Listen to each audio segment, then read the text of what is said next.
조엘 엠비드. 그는 NBA에서 가장 압도적인 피지컬을 가진 선수 중 한 명입니다.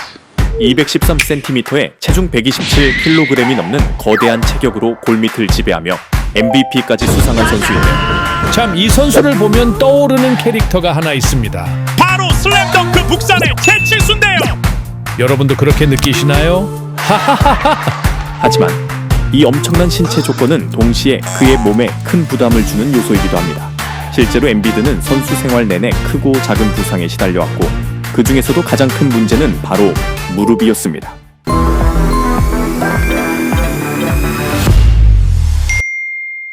여기서 잠깐 조엘 엠비드 선수에 대해 간단히 말씀드리겠습니다. 2016에서 17 시즌 처음 입은 무릎 부상으로 시즌 아웃을 겪었고 23-24 시즌에는 무릎 상태가 계속 악화되고 있었음에도 수술을 하면 경기에 뛸 수 없다는 이유로 구단은 수술 대신 주사 치료로 상태를 유지하는 방향을 선택했습니다.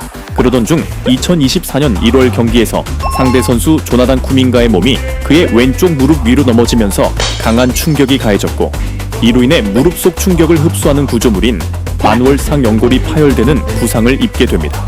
결국 더 이상 버티기 어려운 상황이 되었고 2월에 수술을 진행한 뒤 4월 복귀를 하게 됩니다.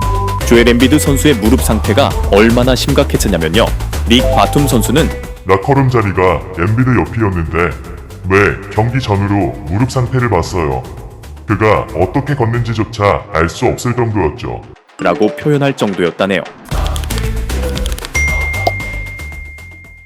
반월상연골은 단순한 조직이 아니라 체중과 충격을 분산시켜 무릎을 보호하는 쿠션 역할을 합니다. 이 부위가 손상되면 무릎은 더 이상 충격을 제대로 흡수하지 못하는 상태가 됩니다. 이미 손상된 무릎은 이전처럼 하중을 분산시키지 못하고 점프와 착지를 반복하는 농구 특성상 체중의 몇 배에 달하는 충격이 무릎 관절에 직접 전달되게 됩니다.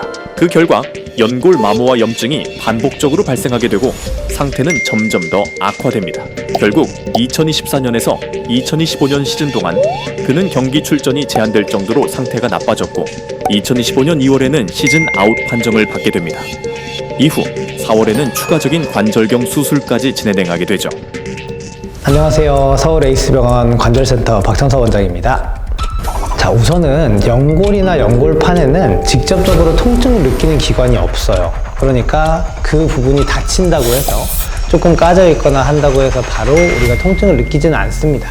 근데 저희가 연골판 같은 경우는 이게 연골을 보호해주기 위한 쿠션이거든요.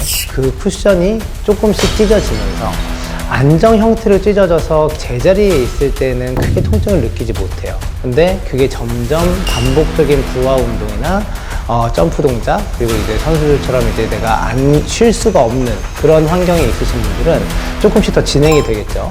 그게 진행이 되다가 일정량 이상이 찢어지면서 완전히 넘어가게 되면은 그 무릎 사이에 끼면서 생기는 통증이 주요 통증이 되고, 그게 무릎 사이에 끼면서 연골을 까먹기 시작하면은 그때부터는 이제 연골에 물이 좀 찰 수 있는, 그러니까 무릎에 물 찼어요 하고 오시는 경우에 대부분의 이제 연골병변을 저희가 걱정하는 이유입니다. 그리고 물이 차게 되면은 저희가 물풍선처럼 이게 조금 물풍선에 공간이 있을 때는 그나마 쓸 수가 있는데 물풍선이 많이 부풀어 오르게 되면은 저희가 조금만 눌러도 이제 물풍선이 막 터질 듯이 이렇게 압력이 높아지잖아요. 그런 압력들 때문에 저희가 이제 물이 차게 되면은 조금만 구부리거나 조금만 쓰게 되더라도 통증을 많이 느끼게 되는 거죠.